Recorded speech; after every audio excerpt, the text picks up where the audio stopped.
আসসালামু আলাইকুম। আসলে এমন একটা অফিসে বর্তমানে আছি, এইখানে তারাই আসে যাদের পাও বমের আঘাতে উড়া যায় বা মাটির মধ্যে পুঁতা থাকা অবস্থায় কিছু বমে আক্রান্ত হয়। হ্যাঁ, সেই সমস্ত ইসের মধ্যে আর কি। তবে এটা খুবই ভয়াবহ, মারাত্মক। আপনাদেরকে দেখাই এরকম অবস্থা। বাথরুম থেকে এটারও পাও ভাঙা। হ্যাঁ, ওই যে একটা আইট আছে, পাও ভাঙা।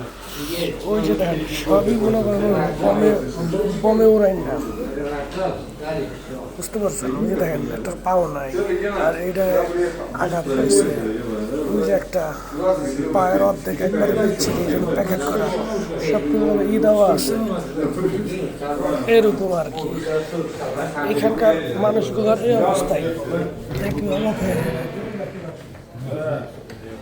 যারা এখানে আছে তাদের আর কি এই অবস্থা, বোমের আঘাতে তাদের আর কি এই ক্ষতিগুলো হয়েছে। তাই খুবই মারাত্মক যুদ্ধ। কেউ আইসেন না ভাই, যত মানুষ আছে সবগুলোরই একই অবস্থা। পায়ের আঙ্গুল নাই, পায়ের পাতা নাই, কারো পাও নাই, এই অবস্থা। দেখাই যদি আপনাদের যদি বিশ্বাস না হয়, ওই যে দেখেন একজন উহা দিয়ে করে দিচ্ছে, পাও ভাঙিয়ে গেছে। আর ওই যে একজনের পাও দেখলে মানুষ ডরাই, তাই ওইটারে করে দিছে।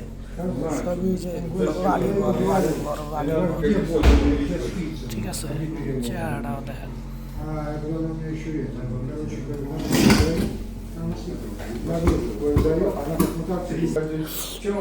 মারাত্মক, দেখছেন? আসলে যখন এগুলা দেখি মনের মধ্যে খুব কষ্ট হয়, খুব খারাপ লাগে। লাগলে বা কি করবো, এই জায়গাটাই এরকম।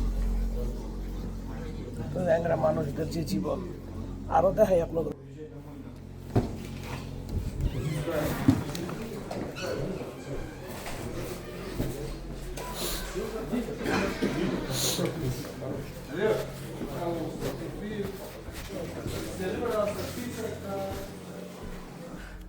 দেখছেন জীবনটা কত ভয়াবহ, মারাত্মক।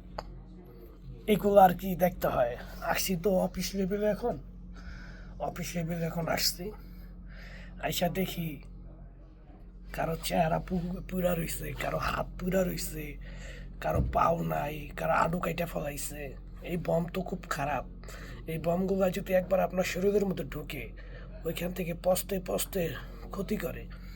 তবে সবার সাথে কথা বলছি যে আপনাদের কীভাবে সমস্যা, তারা বলছে দেখ, মাটিতে বম ছিল, ওই বমের উপর পাড়া লাগছে কিছু গ্রেনেড, কিছু ছোট বম, বা আশেপাশে লোকজন উড়ে গেছে গা। হ্যাঁ, আমার এই পাও পর্যন্ত গেছে গা, আমি লাভ দিছি, বম আইসা সিটটা গিয়ে আমার এখানে এসে পড়ছে, পাও পুড়ে গেছে গা। এই ধরনের সবার কাছ থেকে শুনছি, কিন্তু শুনলে খুব খারাপ লাগে। তারপরও তো ভয়াবহ জীবন পার করছি। যখন যুদ্ধে ছিলাম, সরাসরি লগের মানুষ মারা গেছে, তাদেরকে আনতে পারি নাই। যুদ্ধ এমন একটা জিনিস, ভয়াবহ যুদ্ধ। তাদের লাশটা এখনও উদ্ধার করা হয়নি, কারণ ওই শহরটা যখন দখল হইব একমাত্র তখনই তাদেরকে আনা যাইব, এর আগে না। বুঝতে পারছেন? এই হচ্ছে ভয়াবহ জীবন। তারপরও বাংলাদেশের কিছু মেন্টাল ছেলেরা এখনো যুদ্ধে আসার জন্য ইচ্ছা শক্তি যোগায়। আরে ভাই, বাস্তব যদি তোমরা দেখো, চোখের পানি ধরে রাখতে পারবা না।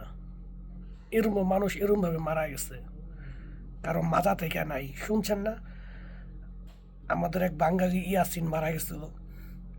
ইয়াসিনের লাশটা দেখছেন? ইয়াসিনের এই যে মাজাটা, এই এই এই এই এতটুকের থেকে এতটুক আছে, অতটুক নাই। মিশাইলের আঘাতে সাথে সাথে চূর্ণ বিচ্ছিন্ন হয়ে গেছে। তাই ভয়াবহতা মধ্যে না পইরা আপনারা নিজের নিরাপদ রাখেন, এই ধরনের ভয়াবহ যুদ্ধে অংশগ্রহণ করেন না। বাস।